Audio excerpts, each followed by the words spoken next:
నమస్కారం. శ్రీక న్యూస్ కి స్వాగతం. ముందుగా ముఖ్యాంశాలు. కేంద్ర ప్రభుత్వ పథకాలు అర్హులైన లబ్ధిదారులకు పూర్తి స్థాయిలో చేరేలా చర్యలు. దిశ సమావేశంలో కేంద్ర పథకాల అమలుపై సమగ్ర సమీక్ష. పొగాకు పంటకు క్రాప్ ఇన్సూరెన్స్ కల్పించే అంశాన్ని కేంద్రం దృష్టికి తీసుకువెళ్తాం.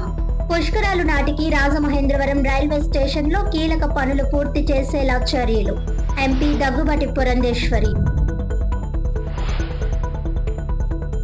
వ్యాయామ కళాశాలతో వారికి సంబంధం లేదు. వైఎంవిఏ లిఫ్ట్ కోసం చాలా కాలం నుంచి స్థలం అడిగారు. వారధి రమణ తప్పుడు ప్రచారంపై కందకం శ్రీను ఆగ్రహం.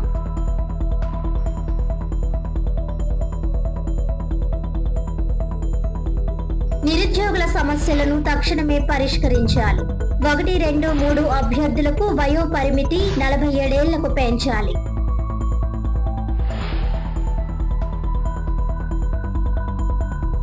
కేంద్ర ప్రభుత్వం అమలు చేస్తున్న వివిధ సంక్షేమ అభివృద్ధి పథకాలు క్షేత్రస్థాయిలో సక్రమంగా అమలవుతున్నాయా, అర్హులైన లబ్ధిదారులకు వాటి ప్రయోజనాలు పూర్తి స్థాయిలో అందుతున్నాయా అనే అంశాలపై సమగ్రంగా సమీక్షించేందుకు దిశ సమావేశాలను నిర్వహిస్తున్నట్లు రాజమహేంద్రవరం పార్లమెంట్ సభ్యులు దిశ కమిటీ చైర్పర్సన్ దగ్గుబాటి పురంధేశ్వరి తెలిపారు. గురువారం ఉదయం రాజమహేంద్రవరం మున్సిపల్ కార్పొరేషన్ కార్యాలయ సమావేశ మందిరంలో తూర్పుగోదావరి జిల్లా అభివృద్ధి సమన్వయ మరియు పర్యవేక్షణ కమిటీ దిశ సమావేశం ఎంపీ శ్రీమతి దగ్గుబాటి పురంధేశ్వరి అధ్యక్షతన జరిగింది. సమావేశంలో joint collector Y Megha Swarup, శాసనసభ్యులు గోరంట్ల బుచ్చయ్య చౌదరి, వేగుళ్ల జోగేశ్వరరావు, నల్లిమిల్లి రామకృష్ణారెడ్డి, తూర్పుగోదావరి జిల్లా జెడ్పీ సీఈఓ వివివిఎస్ లక్ష్మణ్ రావు, పశ్చిమ గోదావరి జిల్లా జెడ్పీ సీఈఓ పి జగదాంబ, ఉమ్మడి తూర్పు, పశ్చిమ గోదావరి జిల్లాలకు చెందిన వివిధ శాఖల అధికారులు, కేంద్ర ప్రభుత్వ, రైల్వే తదితర శాఖల అధికారులు పాల్గొన్నారు. ఈ సందర్భంగా ఎంపీ మాట్లాడుతూ దిశ సమావేశం క్రమం తప్పకుండా నిర్వహించే సమీక్షా కార్యక్రమమని తెలిపారు. కేంద్ర ప్రభుత్వం ప్రవేశపెట్టిన పథకాలు క్షేత్రస్థాయిలో ఏ విధంగా అమలవుతున్నాయి, వాటి లక్ష్యాలను చేరుకుంటున్నాయా, అర్హులైన లబ్ధిదారులకు ప్రయోజనాలు అందుతున్నాయా అనే అంశాలను ప్రజా ప్రతినిధులు, అధికారులతో కలిసి సమీక్షించడమే దిశ సమావేశాల ప్రధాన ఉద్దేశ్యమని అన్నారు. కేంద్ర ప్రభుత్వ మార్గదర్శకాల ప్రకారం ప్రతి 4 నెలలకు ఒకసారి దిశ సమావేశాలను నిర్వహిస్తున్నట్లు తెలిపారు. ఢిల్లీలో కేంద్ర ప్రభుత్వం రూపొందించే విధానాలు క్షేత్రస్థాయిలో అమలు చేసే సమయంలో ఎదురవుతున్న సమస్యలు, పథకాల అమలులోని లోపాలు, ప్రజలకు కలుగుతున్న ఇబ్బందులను కేంద్రం దృష్టికి తీసుకువెళ్లేందుకు దిశ సమావేశాలు ముఖ్యమైన వేదికగా ఉపయోగపడుతున్నాయని అన్నారు. సమావేశాల్లో చర్చించిన అంశాలను తీర్మానాలు, మినిట్స్ రూపంలో కేంద్ర ప్రభుత్వానికి పంపించి అవసరమైన నిర్ణయాలు తీసుకునేలా చర్యలు చేపడుతున్నట్లు వివరించారు. ప్రజా ప్రతినిధుల క్షేత్రస్థాయిలో ప్రజలకు అందుబాటులో ఉంటారని, వారి దృష్టికి వచ్చిన సమస్యలను దిశ సమావేశాల్లో ప్రస్తావించడం ద్వారా పరిష్కారానికి అవకాశం ఉంటుందని తెలిపారు. అధికారులు కూడా ఆయా సమస్యలపై స్పందించి అవసరమైన చర్యలు చేపడుతున్నారని పేర్కొన్నారు. కడియం ప్రాంతంలోని పూల రైతులను రైతులుగా రిజిస్టర్ చేయాలని Rajamahendravaram rural MLA Gorantla Butchaiah Chowdary MP దృష్టికి తీసుకురాగా తగిన చర్యలు తీసుకోవాలని వ్యవసాయ శాఖ అధికారులను ఎంపీ ఆదేశించారు. రైతులుగా నమోదు చేయడం ద్వారా ప్రభుత్వ పథకాల ప్రయోజనాలు వారికి అందే అవకాశం ఉంటుందని తెలిపారు. రహదారుల శాఖ సమీక్షలో భాగంగా తూర్పుగోదావరి జిల్లాలో గుర్తించిన బ్లాక్ స్పాట్లలో 13 ప్రాంతాల్లో సోలార్ లైట్లు ఏర్పాటు చేస్తున్నట్లు సంబంధిత శాఖ అధికారి తెలిపారు. గమన్ జంక్షన్ వద్ద ఎలివేటెడ్ కారిడార్ పనులు 25% పూర్తయ్యాయని, పుష్కరాల దృష్ట్యా ట్రాఫిక్ కు అంతరాయం లేకుండా ఇరువైపులా 10.5 మీటర్ల వెడల్పుతో సర్వీస్ రోడ్లు నిర్మిస్తున్నట్లు వివరించారు. పనులను మరింత వేగవంతం చేయాలని ఎంపీ సూచించారు. ఈ సమావేశంలో చర్చించిన అంశాలకు సంబంధించిన మినిట్స్ సిద్ధమైన వెంటనే కేంద్ర ప్రభుత్వానికి పంపనున్నట్లు ఎంపీ దగ్గుబాటి పురంధేశ్వరి తెలిపారు. కేంద్ర ప్రభుత్వం ఏ లక్ష్యంతో పథకాలను అమలు చేస్తోందో ఆ లక్ష్యాలు క్షేత్రస్థాయిలో ఎంతవరకు నెరవేరుతున్నాయో సమీక్షించేందుకు దిశ సమావేశాలు ఎంతో ఉపయోగకరంగా ఉంటాయని పేర్కొన్నారు. కేంద్ర ప్రభుత్వం ప్రవేశపెట్టినటువంటి పథకాలు ఏవైతే క్షేత్రస్థాయిలో వాటిని ఇంప్లిమెంట్ కావాలో అవి సవ్యంగా ఇంప్లిమెంట్ అవుతున్నాయా కాదా, అర్హులైనటువంటి లబ్ధిదారులకి లబ్ధి చేకూరుతున్నదా లేదా, ఈ విషయాలన్నింటినీ కూడా ఒకసారి సమీక్షించుకోవడానికి ప్రజాప్రతినిధులతోటి ఈ కార్యక్రమం నిర్వహించడం అనేది ఆనవాయితీగా వస్తున్నటువంటి విషయం. ఇది కేంద్ర ప్రభుత్వం యొక్క డైరెక్షన్స్కి అనుగుణంగా ఈ యొక్క కార్యక్రమం ప్రతి 4 నెలలకు ఒకసారి నిర్వహించాలి అని చెప్పి కేంద్ర ప్రభుత్వం డిసిషన్ తీసుకుంది. ఎందుకంటే కేంద్రం ఢిల్లీలో ఉన్న తర్వాత ఇక్కడ క్షేత్రస్థాయిలో ఉన్నటువంటి విషయాలు వారి దృష్టికి రావాలి. ప్లస్ ఈ ప్రోగ్రామ్స్లో ఏమన్నా లోపాలు ఉన్నట్లయితే వాటిని ఏ విధంగా సవరించుకోవాలి అనేటువంటి విషయాల్ని వారు సమీక్షించుకోవడానికి ఎంపీస్ ఎవరైతే ఉంటారో వారి ఆధ్వర్యంలో ఈ కార్యక్రమం నిర్వహించబడుతుంది. అయితే ఈ కార్యక్రమానికి అధికారులతో పాటు ప్రజాప్రతినిధులు, ఇక్కడ మీరు ఎమ్మెల్యేలు అందరూ కూడా ఇక్కడికి వచ్చారు.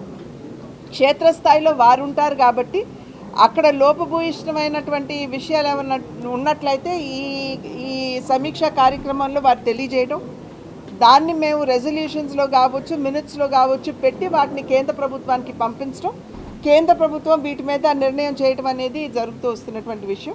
కనుక ఇవాళ ఆ రకంగా చూసినట్లయితే వ్యవసాయానికి సంబంధించి ఏవైతే కార్యక్రమాలు కేంద్ర ప్రభుత్వం ప్రవేశపెట్టిందో, ఫసల్ బీమా యోజన కావచ్చు, సాయిల్ హెల్త్ కార్డ్ కావచ్చు, ఇటువంటి కార్యక్రమాలని సంబంధించి అటు అగ్రికల్చరు, అదేవిధంగా డిఆర్డిఏ, ఇది చాలా వరకు కూడా నైపుణ్యాభివృద్ధితో ముడిపడినటువంటి ఒక డిపార్ట్మెంట్ కాబట్టి అది, దానికి తోడు ఇరిగేషన్ ఒకటి. మనందరికీ తెలుసు ఇప్పుడు ప్రధానంగా మనకి రైతులకి రూరల్కి వచ్చేటప్పటికి చాలా అవసరం. దానికి తోడు ఇప్పుడు పుష్కరాలు కూడా వస్తున్నటువంటి సందర్భంలో ఇరిగేషను, అదేవిధంగా మన మున్సిపాలిటీ సమీక్ష, ఇవన్నీ కూడా ఒక 10-12 డిపార్ట్మెంట్స్ ఇప్పటికే సమీక్ష అనేది చేసుకోవడం జరిగింది. దీనిలో మనకి ఇన్సూరెన్స్, క్రాప్ ఇన్సూరెన్స్కి వచ్చేటప్పటికి మనకి ఎట్లాగో మనకి పొగాకుకి నిజంగా there is no crop insurance అంటూ ఏమీ లేదు. ఇదివరకు ఆల్రెడీ నేను ప్రతిపాదన పెట్టున్నాను నేను. సో దాన్ని మళ్ళీ ఒక్కసారి ఈ సమీక్షలో మళ్ళీ ఒక్కసారి దాన్ని పునరుద్ఘాటించడం జరిగింది. ఖచ్చితంగా ఇది ఉండాలి అనేటువంటి విషయం. స్థానిక వైఎంవిఏ పక్కన నిర్వహిస్తున్న పోతుల వీరభద్రరావు వ్యాయామ కళాశాల స్థలం తమదంటూ కొందరు వ్యక్తులు ప్రచారం చేసుకుంటూ తిరుగుతున్నారని, వారికి ఆ వ్యాయామ కళాశాలలతో ఎటువంటి సంబంధం లేదని పడాల పెద వెంకటేశ్వరరావు కుమారుడు పడాల శ్రీను వెల్లడించారు. ప్రెస్ క్లబ్ లో గురువారం జరిగిన మీడియా సమావేశంలో కందకం శ్రీను మాట్లాడుతూ, ఆ వ్యాయామ కళాశాల నిర్వహణకు పూర్తి స్థాయిలో సహకరించింది తన తండ్రి పడాల పెద వెంకటేశ్వరరావు అని అన్నారు. ఇప్పుడు ఈ స్థలం మాదని చెబుతున్న వారధి వెంకటరమణకు వ్యాయామ కళాశాలకు ఎటువంటి సంబంధం లేదని, ఆయన బాక్సర్ కాదని, విద్యార్థుల జీవితాలతో చెలగాటమాడుతూ ప్రాణాల మీదకు తెస్తున్నారని ఆరోపించారు. దీనిపై పోలీసులకు ఫిర్యాదు చేస్తామని తెలిపారు. వ్యాయామ కళాశాల నిర్వహిస్తున్న స్థలం మున్సిపాలిటీకి చెందినదిగా తాము భావిస్తున్నామని, మాకు ఎలా సంక్రమించిందన్నది తెలియదని అన్నారు. తాము ఆ కళాశాలలో మట్టి కుస్తీలో శిక్షణ పొంది జాతీయ స్థాయి పోటీల వరకు వెళ్లి మెడల్స్ సాధించామని తెలిపారు. వైఎంవిఏ లిఫ్ట్ నిర్మాణం చేపట్టడానికి ఆ స్థలంలో నివాసం ఉంటున్న మహిళను ఖాళీ చేసి వెళ్లేలా ప్రత్యామ్నాయం చూడాలని ఏపీఐఐసి మాజీ చైర్మన్ శ్రీకాకుళపు శివరామ సుబ్రహ్మణ్యం కోరారని తెలిపారు. ఆమెకు 2 లక్షల రూపాయలు ఆర్థిక భరోసా కల్పించేందుకు సహకరించారని వివరించారు. తాను ప్రతి ఏటా నిర్వహించే శ్యామలాంబ ఉత్సవాలతో పాటు కోటగుమ్మం శివుడి విగ్రహం నిర్వహణకు శివరామ సుబ్రహ్మణ్యం సూచన మేరకు 9 లక్షల రూపాయలు విరాళంగా అందజేశారని తెలిపారు. తాను వైఎంవిఏ నుంచి డబ్బులు తీసుకున్నానని వారధి రమణ అనే వ్యక్తి చెబుతున్న మాటలు వాస్తవం కాదన్నారు. కమిటీ అందరూ కలిసే శివరామ సుబ్రహ్మణ్యం వద్దకు వెళ్లి ఆ డబ్బును తీసుకోవడం జరిగిందని, తనకు నిజాయితీ ఉంది కాబట్టే అలా చేశానని తెలిపారు. తాను రియల్ ఎస్టేట్ వ్యాపారం చేసుకుంటున్నానని, ఎవరి వద్ద నుంచి డబ్బు తీసుకోవాల్సిన అవసరం లేదని స్పష్టం చేశారు. వ్యాయామ కళాశాల మేమే స్థాపించామని, తమపై దుష్ప్రచారం చేస్తుండటంతో అన్ని విషయాలు వివరంగా వెల్లడించేందుకు ఈ మీడియా సమావేశం నిర్వహించామని అన్నారు. ఈ సమావేశంలో అడపా రాజు, కృష్ణ, నాగేశ్వరరావు తదితరులు పాల్గొన్నారు. కళాశాల నాకు కావాలి, కళాశాల రాదంటే అసలు కళాశాలకి ఈయనకి అసలు సంబంధం లేదు. ఈయన మన క్లయింట్ చెప్పి అసలు శ్రీనుకి దీనికి ఏంటి సంబంధం అన్నాడు. ఇప్పుడు ఎవరైతే ప్రశ్నించారో అలా చెప్తున్నాను. 2003లో డిసెంబర్ నెలలో ఇక్కడ డిస్ట్రిక్ట్ ఫస్ట్ కొట్టాం. నేను నా స్నేహితుడు శేఖరాజు అని చెప్పి మీ ఇద్దరం కూడా పొడుగురాజు గారి దగ్గర పేపర్ మీద దగ్గర ట్రైనింగ్ అయ్యేవాళ్ళం. ఇక్కడ 2003లో రాజా నేను కలిసి ఫస్ట్ ప్లేస్ వస్తే మమ్మల్ని స్టేట్కి సెలెక్ట్ చేస్తే ఎల్బీ స్టేడియంలో హైదరాబాద్లో గోల్డ్ మెడల్ కొట్టింది. పోతుల రామస్వామి వ్యామకాల సోదరుని షేక్ రాజా తనకి ఫస్ట్ ప్లేస్ వచ్చింది. మళ్ళీ మా ఇద్దరు నేషనల్ సెలెక్ట్ చేశారు. మేము అమరావతి అక్కడ మహారాష్ట్రలో అమరావతి వెళ్ళి దెబ్బలాడాం. అక్కడ రాజాకేమో ఎనానమస్ ఫస్ట్ ప్లేస్ ఇచ్చారు. నేను 60 కేజీల కేటగిరీలో దెబ్బలాడినప్పుడు ఫైనల్లో పాయింట్తో నాకు పోయి నేను సెకండ్ ప్లేస్ వచ్చాను. ఇప్పుడు నాకు సంబంధం ఉందా కళాశాలకు నీకు సంబంధం ఉందా? నువ్వు ఎక్కడైనా కుస్తీలు దెబ్బలాడినట్టు ఎక్కడైనా దాఖలా ఉన్నాయా? ఈ కళాశాల నుండి 150 మంది పైన మనం బయటకు వచ్చారు. అందులో మా అన్నయ్య నేను ఉన్నాం. మా అన్నయ్య నాగరాజు 40 కుస్తీలు దెబ్బలాడాడు. 28 కుస్తీలు విజయం సాధిస్తే 12 కుస్తీలు డ్రా అయ్యాయి మా అన్నయ్య. ఇదే స్టేడియంలో ఇక్కడ ఏసీ గారు ఖాళీ స్థలంలో పెట్టిన దాంట్లో మొత్తం అన్నింటిలో కూడా మా అన్నయ్య దెబ్బలాడున్నాడు. నేనే ఇక్కడ దెబ్బలాడాను కుస్తీలు. అప్పుడు ఎవరైతే క్లైమ్ చేస్తారో అందులో ఆ కొరనాడు గోవిందని ఎవరైతే ఉన్నారో ఆయన పైన మనం దెబ్బలాడాడు. ఆయన వచ్చి కళాశాల గురించి మాట్లాడాడంటే మేము యాక్సెప్ట్ చేస్తాం. ఈ రావణన్న అయినా ఈ వారాది రావణన్న వాడికి కళాశాలకి జిమ్కి కానీ అసలు సంబంధమే లేదు. ఇది ఎలా ఉండగా ఈ అక్కడ సాహిబ్ గారు అని చెప్పి మా కళాశాల గురువు గారు ఉన్నారు. వాళ్ళు ఉంటున్న ప్లేస్ 40 సంవత్సరాలు దాటిందని చెప్పి వాళ్ళు అక్కడ నుండి ఇమీడియట్గా ఖాళీ చేయాలని చెప్పంటే సాహిబ్ గారు భార్య మా నాన్నగారి దగ్గరికి వచ్చి బాగా కళాశాల ఖాళీగా ఉంటుంది కాబట్టి నేను అందులో తలదాచుకుంటానంటే మా నాన్నగారు సరే ఖాళీగా ఉంటుంది కదా ఏదో చేయరని చెప్పంటే అందులో షెడ్ వేసి మా కళాశాల గురువు గారు ఆయన భార్య ఇద్దరు ఉండేవారు. అందులో వాళ్ళకి రామారాయణకి డిస్టర్బెన్స్ వచ్చి వాళ్ళు అప్పుడు వెళ్ళి ఎవరినో పట్టుకొని ఒక కరెంట్ మీటర్ తెచ్చుకున్నారు. ఎప్పుడు 2013లో కరెంట్ మీటర్ తెచ్చిన దాన్ని వీళ్ళు ఎప్పుడు 1956 నుండి కరెంట్ బిల్ కడుతున్నాడు చూపిస్తున్నారు. ఇప్పుడు ఆ కరెంట్ బిల్ కట్టిన తర్వాత సాహిబ్ గారు ఆయన చనిపోయిన తర్వాత ఆయన భార్య కట్టుకుంటూ వచ్చింది. నిన్న మొన్నటిదాకా వాళ్ళ బీరువాన్ అంటే కరెంట్ బిల్లు ఉండి దాన్ని క్లైమ్ చేస్తూ మేము కరెంట్ బిల్ కట్టామంటారు. అన్నమయ్య సంకీర్తన గానామృతం పేరుతో భక్తి సంగీత కార్యక్రమం ఆనం రోటరీ హాల్లో ఘనంగా నిర్వహించారు. రాజమహేంద్రవరం ఆనం రోటరీ హాల్లో అన్నమయ్య సంకీర్తన గానామృతం పేరుతో భక్తి సంగీత కార్యక్రమం ఘనంగా నిర్వహించారు. ఈ కార్యక్రమాన్ని వ్యవస్థాపకురాలు ఈమని శైలజ ఆధ్వర్యంలో నిర్వహించారు.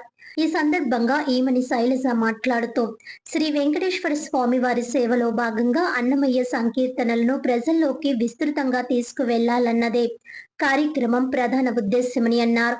భక్తి మార్గంలో తాను నడుస్తూ మరెందరో భక్తులను ఆ మార్గంలో నడిపించాలనే సంకల్పంతో సంగీత కళాకారులకు ఆన్లైన్ ఆఫ్లైన్ విధానాల్లో అన్నమయ్య సంకీర్తనలను ఉచితంగా నేర్పిస్తున్నట్లు తెలిపారు. గత 8 నెలలుగా శిష్యులకు సంకీర్తనల్లో శిక్షణ అందిస్తున్నామని, ప్రస్తుతం శిక్షణ పొందిన బృందంతో ఈ కార్యక్రమాన్ని నిర్వహించామని తెలిపారు.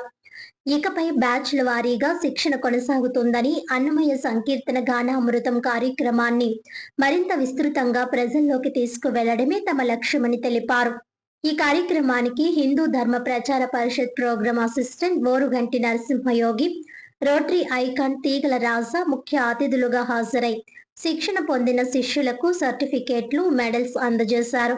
సినీ సంగీత సంస్థల అధినేతలు ఆదిమూలం సాయిబాబా, రాయుడు చంద్రకుమార్, ఆదిత్య ప్రసాద్ తో పాటు పలువురు సంస్థల అధినేతలు, గాయని గాయకులు, సంగీత కళాకారులు కార్యక్రమంలో పాల్గొన్నారు. అనంతరం సంగీత కళాకారులను ఘనంగా సత్కరించారు. ఈ కార్యక్రమానికి హాజరై విజయవంతం చేసిన ప్రతి ఒక్కరికి నిర్వాహకులు కృతజ్ఞతలు తెలిపారు. అక్టోబర్ నెలలో అన్నమయ్య సంకీర్తన సుధా అని ఈ ప్రాజెక్ట్ ప్రారంభించాను. అక్టోబర్ 30 రోజున ప్రారంభించి ఆన్లైన్ క్లాసెస్ చెప్తూ ఆఫ్లైన్ కూడా వాళ్ళకి శిక్షణ ఇస్తూ ఉచితంగా ఈ పెద్దలందరికీ నేను అన్నమయ్య కీర్తనలో నేర్పించడం, వాళ్ళ చేత సాధన చేయించడం జరుగుతుంది. ఈరోజు ఈ కార్యక్రమం ఇంత విజయవంతంగా జరుగుతోంది అంటే వీళ్ళందరూ కూడా కారణం, వచ్చిన ప్రేక్షకులందరూ కూడా కారణం. ఇది ఇలాగే కొనసాగుతూ అక్టోబర్ మళ్ళీ 30వ తారీఖు వార్షికోత్సవం కూడా చేయబోతున్నాను. దీని వెనకాల ఉన్న పరమార్థం ఏమిటంటే అన్నమయ్య సంకీర్తనలు విస్తరింపజేయాలి, ఆ 7 కొండల వాటి సేవ చేసుకోవాలి అన్నది ఒకటే నా ధ్యేయం. ధన్యవాదాలు. తల్లికి ప్రేమ ఎక్కువ, పిల్లల మీద తల్లికి ప్రేమ చాలా ఎక్కువ. వాడు అల్లరివాడైనా నమ్మనివాడైనా, ఎందుకంటే కాకి మీద కాకి ముద్దు కదండి, తనకు ముద్దుల వరకు కనిపిస్తుంది. అలాంటి అన్ని రకాల ఆణిముత్యాలు ఇప్పుడైతే దళితాలు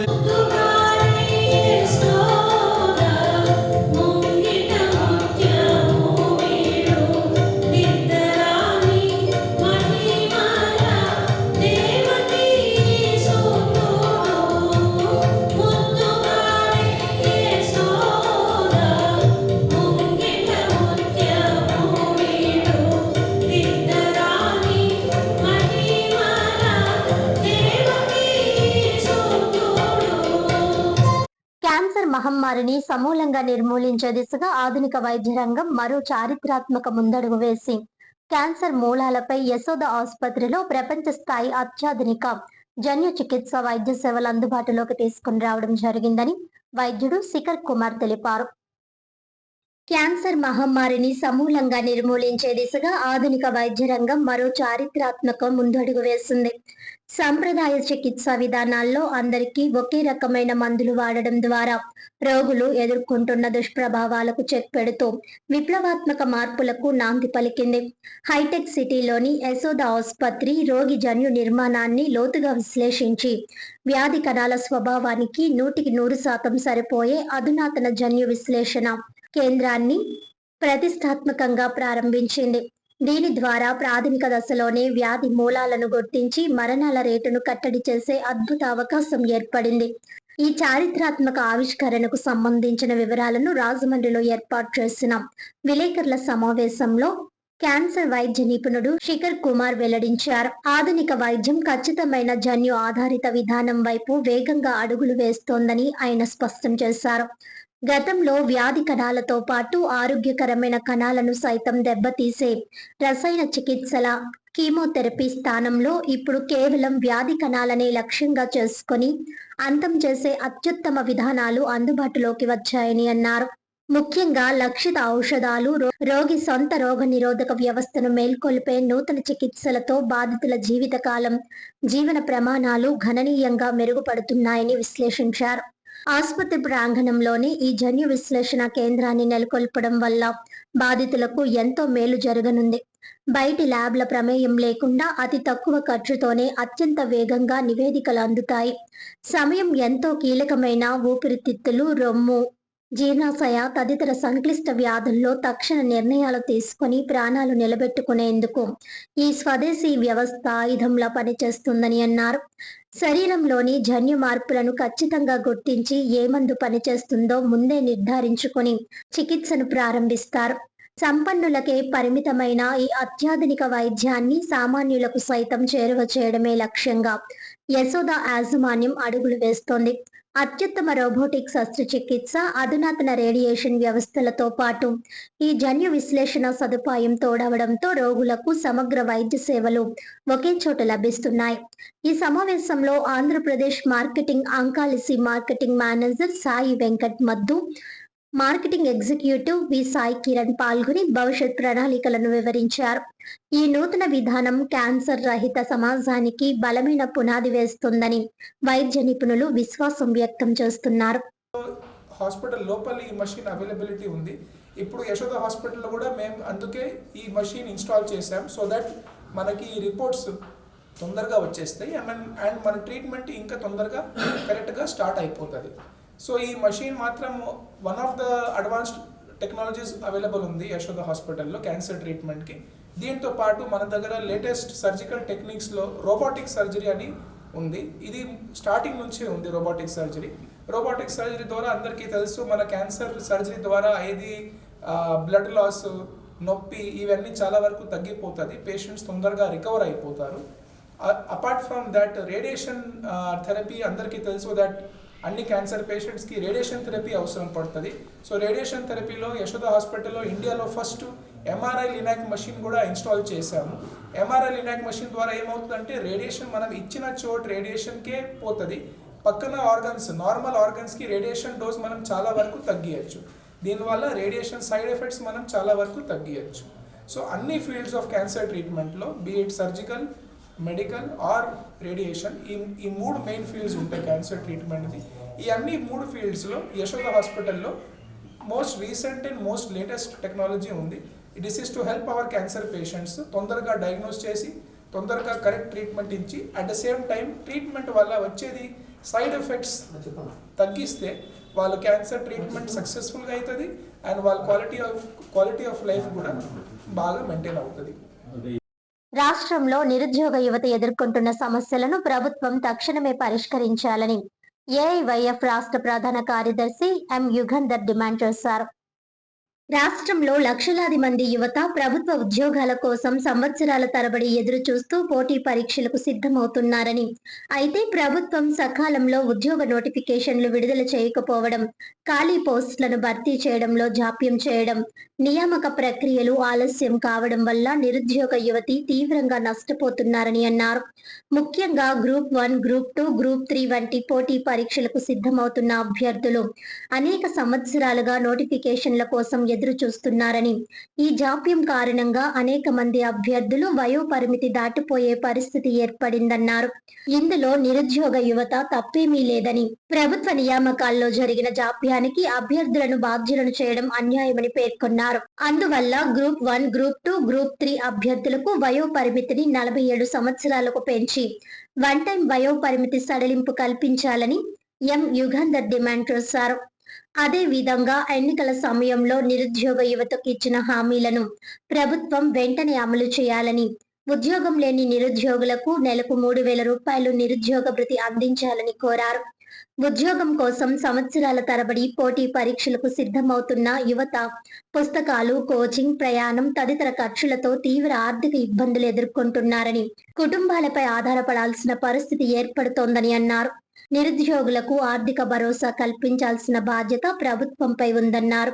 రాష్ట్రంలోని అన్ని ప్రభుత్వ శాఖల్లో ఖాళీగా ఉన్న ఉద్యోగ పోస్టులను గుర్తించి వెంటనే భర్తీ చేయాలని, ప్రతి సంవత్సరం సకాలంలో ఉద్యోగ నోటిఫికేషన్లు విడుదల చేసే విధంగా సమగ్ర జాబ్ క్యాలెండర్ ను ప్రకటించి అమలు చేయాలని డిమాండ్ చేశారు. ఉద్యోగ నోటిఫికేషన్ల విడుదల నుంచి పరీక్షలు, ఫలితాలు, నియామకాల వరకు ఎటువంటి జాప్యం లేకుండా పారదర్శకంగా ప్రక్రియను పూర్తి చేయాలని ఆయన అన్నారు. నిరుద్యోగ సమస్యను ప్రభుత్వం కేవలం ఎన్నికల సమయంలో ఇచ్చే హామీల అంశంగా కాకుండా రాష్ట్ర భవిష్యత్తుకు సంబంధించిన అత్యంత కీలకమైన సమస్యగా పరిగణించాలని ఎం యుగంధర్ పేర్కొన్నారు. ఉద్యోగాలు లేక నిరాశకు గురవుతున్న యువతకు ప్రభుత్వం తక్షణమే భరోసా కల్పించాలని, వయోపరిమితి పెంపు, నిరుద్యోగ భృతి, ఖాళీ పోస్టుల భర్తీపై స్పష్టమైన నిర్ణయాలు ప్రకటించాలని కోరారు. ప్రభుత్వం వెంటనే స్పందించి నిరుద్యోగ యువత సమస్యలను పరిష్కరించకపోతే ఏఐవైఎఫ్ ఆధ్వర్యంలో రాష్ట్ర వ్యాప్తంగా నిరుద్యోగ యువతను సమీకరించి మరింత పెద్ద ఎత్తున ఉద్యమాలు చేపడతామని ఆయన హెచ్చరించారు. నిరుద్యోగ యువత హక్కుల సాధన కోసం ఏఐవైఎఫ్ నిరంతర పోరాటం కొనసాగిస్తుందని స్పష్టం చేశారు. ఈ సమావేశంలో ఏఐవైఎఫ్ జిల్లా అధ్యక్ష కార్యదర్శులు కె శ్రీనివాస్, పి త్రిమూర్తులు, సభ్యులు రామరాజు, సతీష్, బి సుభాష్, వెంకటరెడ్డి తదితరులు పాల్గొన్నారు. ఈరోజు ఏఐవైఎఫ్ ఆధ్వర్యంలో రాజమండ్రి సిపిఐ పార్టీ ఆఫీసులో విలేకరుల సమావేశం ఏర్పాటు చేయడం జరిగింది. నా పేరు ఎం యుగంధర్, ఏఐవైఎఫ్ రాష్ట్ర ప్రధాన కార్యదర్శి. ఈరోజు కూటమి ప్రభుత్వం జాబ్ క్యాలెండర్ రిలీజ్ చేయడం జరిగింది. ఆ జాబ్ క్యాలెండర్లో గ్రూప్ 1, గ్రూప్ 2 ఉద్యోగాలకు సంబంధించి వయో పరిమితి పెంచుతామని చెప్పి ఆనాడు ఎన్నికల పాదయాత్రలో మంత్రి నారా లోకేష్ గారు నిరుద్యోగ యువతికి హామీ ఇవ్వడం జరిగింది. ఈ రోజు అధికారంలోకి వచ్చిన తర్వాత దాదాపు 2.5 సంవత్సరాలు గడుస్తున్నప్పటికీ ఒక్క నోటిఫికేషన్ రిలీజ్ చేయడం జరిగింది. ఈ రోజు గ్రూప్ 1, గ్రూప్ 2, గ్రూప్ 3 అభ్యర్థులు దాదాపు ఈ రాష్ట్రంలో 150,000 మంది 42 సంవత్సరాలు వయో పరిమితి ఇస్తే సరిపోతూ 47 సంవత్సరాలు పెంచుతామని చెప్పి ఆనాడు ప్రతిపక్షంలో ఉన్న టీడీపీ ప్రభుత్వం, ఆనాడు ఎమ్మెల్సీ అయిన వ్యాపారి చిరంజీవి గారు స్వయాన ముఖ్యమంత్రి కలిసి జగన్మోహన్ రెడ్డి గారికి వినతిపత్రం ఇవ్వడం జరిగింది అసెంబ్లీ సమావేశాల్లో. పూర్తి స్థాయిలో ఆ రోజు మేము అధికారంలోకి వస్తే 47 సంవత్సరాలు చేస్తాము. ఈ రాష్ట్రంలో 8 సంవత్సరాలు బట్టి గ్రూప్ 1 ఉద్యోగాలు లేవు, గ్రూప్ 2 ఉద్యోగాలు లేవు, గ్రూప్ 2 ఉద్యోగాలు లేవు, మేము అధికారంలోకి వస్తే నిరుద్యోగ యువత ఆదుకుంటామని చెప్పారు. ఈ రోజు అధికారంలోకి వచ్చిన తర్వాత పూర్తిగా మంత్రి నారా లోకేష్ గారు నిరుద్యోగుల వైపు చూడడం కూడా మానేశారు. ఈ రోజు నోటిఫికేషన్ ఇచ్చి అరాకొరా ఉద్యోగాలతో ఈ రోజు నిరుద్యోగులు ఆవేదన చెందుతున్నారు. ఈ రోజు వాళ్ళు ఒకటే అడుగుతున్నారు, గ్రూప్ 1, గ్రూప్ 2, గ్రూప్ 2 అభ్యర్థులు, మాకు ఒక్క అవకాశం కల్పించండి, 1 టైం సెటిల్మెంట్, మేము ఉద్యోగం కొట్టుకుంటాము, నెక్స్ట్ ఇయర్ మాకు అవకాశం కల్పించండి, ఈ ఒక్కసారి మాకు 47 సంవత్సరాలు వయోపరిమితి పెంచండి అని చెప్పి మంత్రి లోకేష్ గారికి వేడుకుంటున్నారు. మేము అఖిల భారత యువత సమైక్య తరఫున మేము ఒకటే కోరుతున్నాం ఈ కూటమి ప్రభుత్వానికి. ఆనాడు మీరు ఎన్నికల్లో వాగ్దానాలు ఇచ్చారు, చంద్రబాబు నాయుడు గారు అయితేమి, లోకేష్ అయితేమి, పవన్ కళ్యాణ్ ఏమేమిటి, మేము నిరుద్యోగులను ఆదుకుంటాము, ఈ రాష్ట్రంలో పూర్తిగా నిరుద్యోగ వైపు ఉంటాము, ఈ రోజు నిరుద్యోగులకి అవకాశాలు కల్పిస్తామని చెప్పిన కూటమి ప్రభుత్వం పూర్తిగా మోసం చేసింది. లేనేట్ల రాష్ట్ర వ్యాప్తంగా ఏఐవై మాధ్యమంలో పెద్ద ఎత్తున ఆందోళనకు కూడా శ్రీకారం చుడతామని చెప్పి ఈ విలేకరుల సమావేశంలో తెలియజేస్తున్నాం. ప్రజా భద్రత దృష్ట్యా క్వారీ ప్రాంతంలో సీసీ కెమెరాలు ఏర్పాటు చేయాలని రాజమహేంద్రవరం నగరపాలక సంస్థ మాజీ స్టాండింగ్ కమిటీ చైర్మన్ బర్రె కొండబాబు కోరారు. ఈ సందర్భంగా బర్రె కొండబాబు మాట్లాడుతూ క్వారీ ప్రాంతంలో సున్నం బట్టి లేఅవుట్ కు వెళ్లే దారిలో ప్రమాదకరమైన ప్రదేశాలు ఉన్నాయని, అక్కడ ప్రజలు, వాహనదారులు అప్రమత్తంగా వెళ్లాల్సిన పరిస్థితి ఉందన్నారు. ప్రజల సమస్యల పరిష్కార వేదికలో తాను చేసిన ఫిర్యాదుపై నగరపాలక సంస్థ అధికారులు స్పందించడం అభినందనీయమని అన్నారు. తన ఫిర్యాదుకు స్పందించిన నగరపాలక సంస్థ కమిషనర్ చొరవతో సున్నం బట్టి లేఅవుట్ కు వెళ్లే మార్గంలో ప్రమాదపు అంచులు ఉన్న ప్రాంతాల్లో ఐరన్ మెష్లను ఏర్పాటు చేశారని తెలిపారు. ప్రమాదాల నివారణకు చర్యలు చేపట్టిన కమిషనర్ కు ఈ సందర్భంగా బర్రె కొండబాబు కృతజ్ఞతలు తెలియజేశారు. అయితే కేవలం ప్రమాదకర ప్రాంతాల్లో రక్షణ చర్యలు చేపట్టడంతో పాటు మొత్తం ప్రాంతంలో ప్రజల భద్రతకు సంబంధించి నిఘా వ్యవస్థను మరింత బలోపేతం చేయాల్సిన అవసరం ఉందని ఆయన అన్నారు. క్వారీ ప్రాంతానికి వెళ్లే మార్గాల్లో రాత్రి వేళల్లో కూడా ప్రజలు రాకపోకలు సాగిస్తుంటారని, అలాంటి ప్రాంతాల్లో సీసీ కెమెరాలు ఏర్పాటు చేయడం ద్వారా అవాంఛనీయ ఘటనలను అరికట్టే అవకాశం ఉంటుందని తెలిపారు. మహిళలపై దాడి ఘటనపై ఆందోళన 2 రోజుల క్రితం గాడాల పరిసర ప్రాంతంలో చోటు చేసుకున్న ఘటనను ఈ సందర్భంగా బర్రె కొండబాబు ప్రస్తావించారు. బొమ్మూరుకు చెందిన గెడ్డం ధనలక్ష్మి అనే మహిళపై 2 వ్యక్తులు దాడి చేసి తీవ్రంగా గాయపరిచినట్లు తెలిపారు. దాడిలో ఆమె స్పృహ కోల్పోవడంతో చనిపోయిందని భావించిన వారు ఆమెను గాడాల ప్రాంతం నుంచి క్వారీ సమీపానికి తీసుకువచ్చి అక్కడి క్వారీ గోతిలో పడేసినట్లు ఆయన పేర్కొన్నారు. అయితే ఉదయం సమయంలో ఆమె స్పృహలోకి రావడంతో స్థానికులు గుర్తించి వెంటనే అంబులెన్స్ ద్వారా ప్రభుత్వ ఆసుపత్రికి తరలించినట్లు తెలిపారు. ప్రస్తుతం ఆమె ఆరోగ్య పరిస్థితి ఆందోళనకరంగా ఉందని ఆమె బంధువులు తెలిపినట్లు బర్రె కొండబాబు పేర్కొన్నారు. ఈ ఘటన వంటి సంఘటనలు భవిష్యత్తులో పునరావృతం కాకుండా అధికారులు ముందస్తు చర్యలు తీసుకోవాల్సిన అవసరం ఉందని ఆయన అన్నారు. ముఖ్యంగా జనసంచారం తక్కువగా ఉండే ప్రాంతాలు, క్వారీ గోతులు, లేఅవుట్లకు వెళ్లే మార్గాలు, ప్రమాదకరమైన మలుపులు తదితర ప్రాంతాలను గుర్తించి అక్కడ ప్రత్యేక నిఘా ఏర్పాటు చేయాలని కోరారు. నిఘా వ్యవస్థతో ఘటనల నియంత్రణ, క్వారీ ప్రాంతంలో కీలకమైన ప్రదేశాలను గుర్తించి సీసీ కెమెరాలను ఏర్పాటు చేస్తే అక్కడికి వచ్చే వ్యక్తుల కదలికలను పర్యవేక్షించడంతో పాటు ఏదైనా అవాంఛనీయ సంఘటన జరిగినప్పుడు దర్యాప్తు అధికారులకు ఉపయోగపడే ఆధారాలు లభించే అవకాశం ఉంటుందని ఆయన అన్నారు. అలాగే ప్రమాదకర ప్రాంతాల్లో హెచ్చరిక బోర్డులు ఏర్పాటు చేయడంతో పాటు రాత్రి వేళల్లో తగినంత వెలుతురు ఉండేలా చర్యలు తీసుకోవాలని సూచించారు. ప్రజలు భయాందోళనలకు గురి కాకుండా భద్రతా చర్యలను పటిష్టం చేయడం అధికారుల బాధ్యత అని అన్నారు. కమిషనర్ వెంటనే చర్యలు తీసుకోవాలని, ప్రజల భద్రతను దృష్టిలో పెట్టుకొని నగరపాలక సంస్థ కమిషనర్ ఈ విషయాన్ని అత్యవసరంగా పరిగణించాలని బర్రె కొండబాబు కోరారు.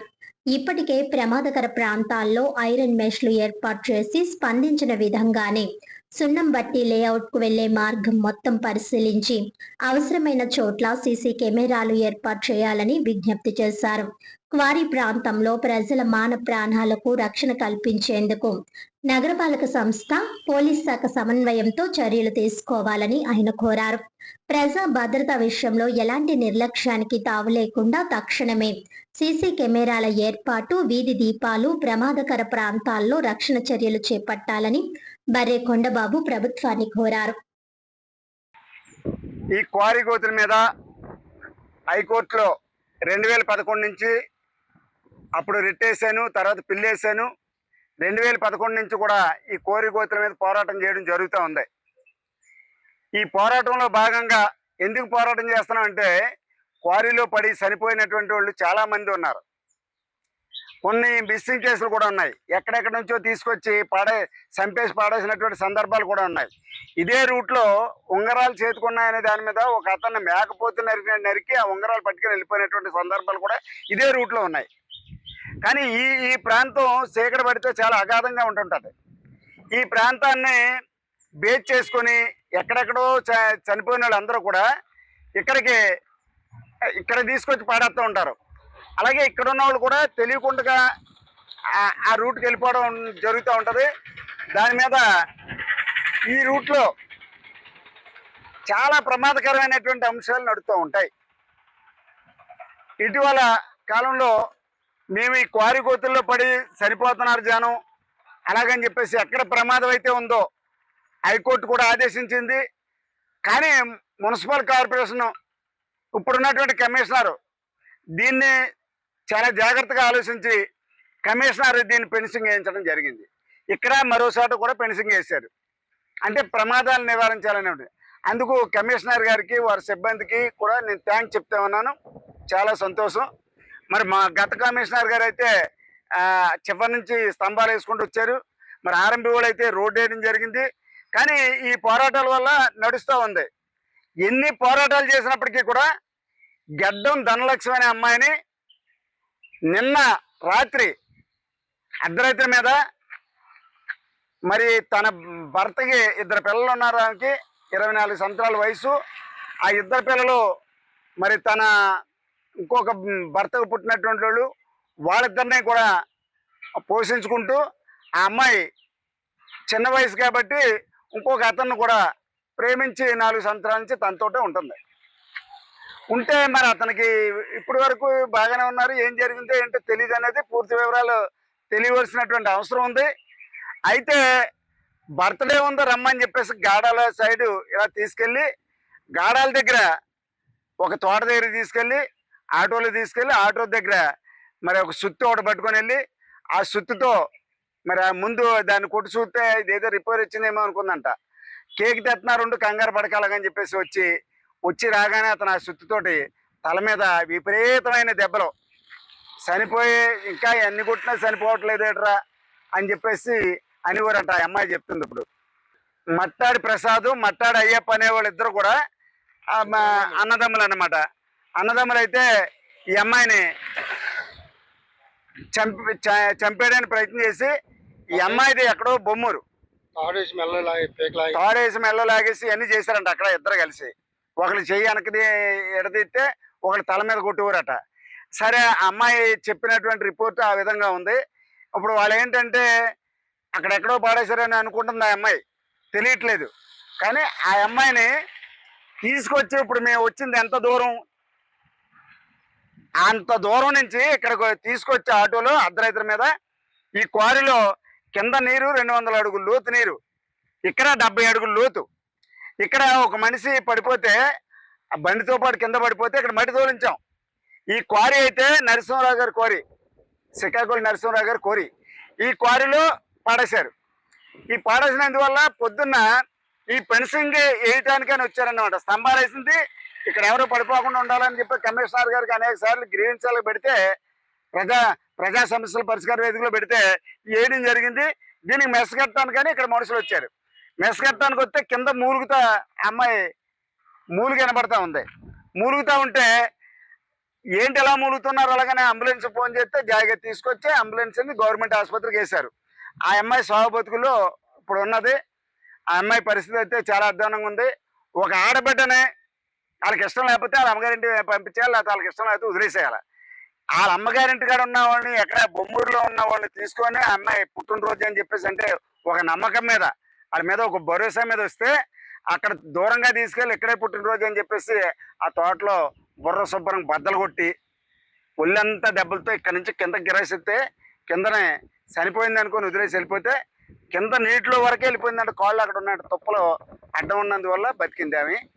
ఈవేళ గవర్నమెంట్ ఆసుపత్రిలో ఉంది. కానీ ఆ అమ్మాయి చెప్పేది ఏంటంటే నాకు జరిగిన అన్యాయం మరో ఆడదానికి జరగకూడదు, ఒక ఆడబిడ్డ జరగకూడదు అని చెప్పేసి అన్నది. ఆ అమ్మాయి వయసు కూడా చిన్నది, 24 ఏళ్ళ వయసు అట. మరి అలాంటప్పుడు ఆ రకంగా వాళ్ళ కుటుంబానికి చాలా ద్రోహం జరిగింది. కాబట్టి నేను దీని మీద ఖచ్చితంగా పోరాటం చేస్తాను. ఎస్పీ గారిని కలుస్తాను, కలెక్టర్ గారిని కలుస్తాను. మరి రాజమండ్రి మున్సిపల్ కార్పొరేషన్ పరిధిలో కాబట్టి ఇక్కడ కమిషనర్ గారికి కూడా తెలియపరుస్తాం. దీని మీద సీరియస్ యాక్షన్ అనేది ఉంటుందని చెప్పేసి నేను తెలియజేస్తా ఉన్నాను.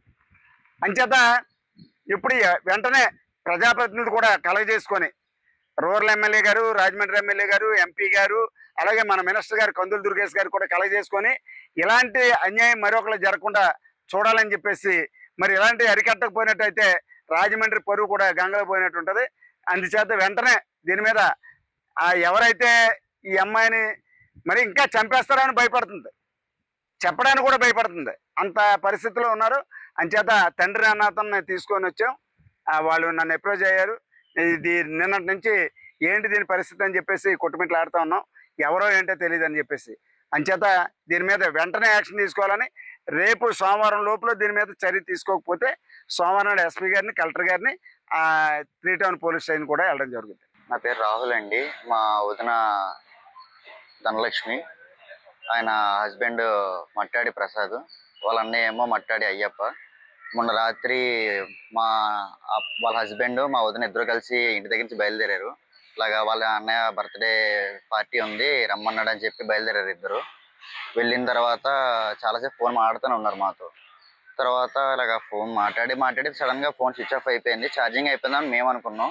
వెళ్ళింది వాళ్ళ హస్బెండ్తోనే కదా, ఏమవుదన్న ధైర్యంతో మేము ఉన్నాం. 10 దగ్గర చూసాం, 10కి వచ్చేస్తా అన్నారు. 10కి రాలేదు. అలా చూసాం 12:30 అయ్యింది. అప్పటికి మా వదిన రాలేదు. వాళ్ళ హస్బెండ్ ఒక ఆయనే వచ్చాడు మా ఇంటికి. మా వదిన ఏది అని అడిగితే ఇలాగ వాళ్ళ ఫ్రెండ్ ఇంటికి వెళ్ళింది, ఇలాగా నన్ను రావద్దని చెప్పింది, వస్తే చచ్చిపోతాను బెదిరించింది అని చెప్పి మాతో మళ్ళీ చెప్పాడు. చెప్పడం వల్ల మేము సరే వాళ్ళ ఫ్రెండ్ ఏదో మనసు బాగోక ఎక్కడికో వాళ్ళ ఫ్రెండ్ ఇంటికి వెళ్ళిందేమో అని మేము అనుకుని మేము సరే అని ఆ రోజు ఆగాం. తర్వాత రోజు పొద్దున్న చూసినా ఫోన్ స్విచ్ ఆఫ్లోనే ఉంది. మేము వెతుకుతానే ఉన్నాం, వాళ్ళ ఫ్రెండ్స్ ఇంటికి వెళ్ళాం, అన్నీ చూసాం. తీరా మనిషి ఫోన్ స్విచ్ ఆఫ్. తర్వాత మా పెద్దోదన అనుకోకుండా హాస్పిటల్కి వచ్చింది, గవర్నమెంట్ హాస్పిటల్కి. మా పెద్దోదన రావడం వల్ల అనుకోకుండా మా వదిన ఇక్కడ ఉన్న చూశారు. అనుకోకుండా మా చుట్టాలు ఎవరో హాస్పిటల్లో ఉండడం వల్ల చూడడానికి వచ్చి ఈవిడికి అనిపించింది. మేము అప్పుడు అనుకోకుండా ఇక్కడికి వచ్చాం.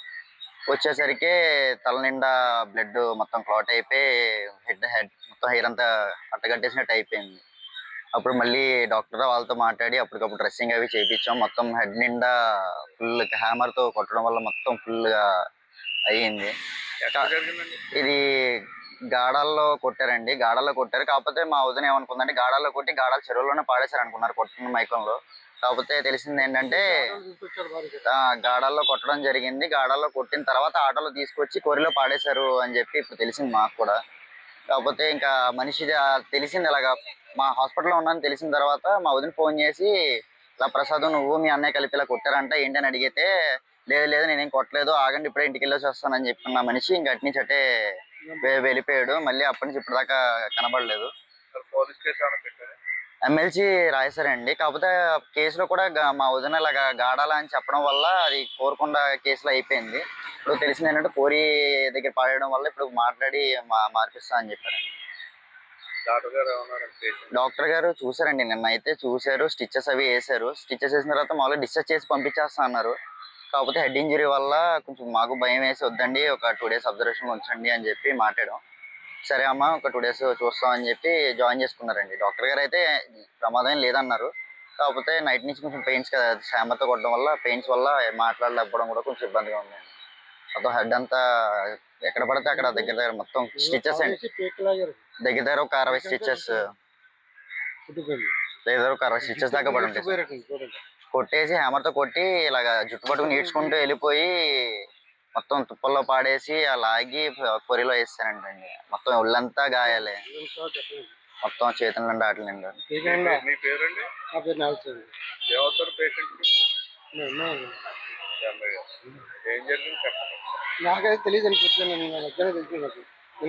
ఈయన కంగారు పడతారని చెప్పి ఈయనకి అసలు ఏం చెప్పలేదండి.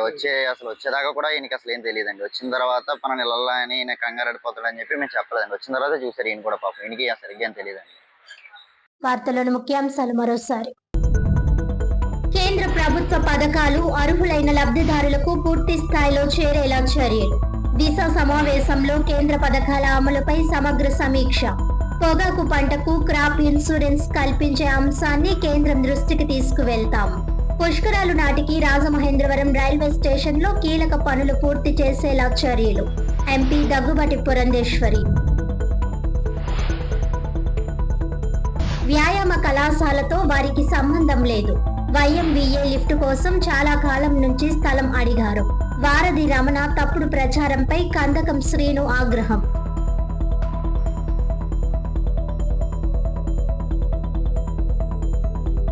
నిరుద్యోగుల సమస్యలను తక్షణమే పరిష్కరించాలి.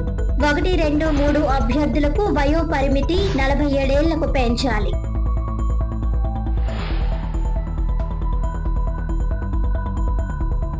ఈనాటి వార్తలు ఇంతటితో సమాప్తం. తిరిగి వచ్చే బులెటిన్ లో మళ్ళీ కలుద్దాం. అంతవరకు సెలవు. నమస్కారం.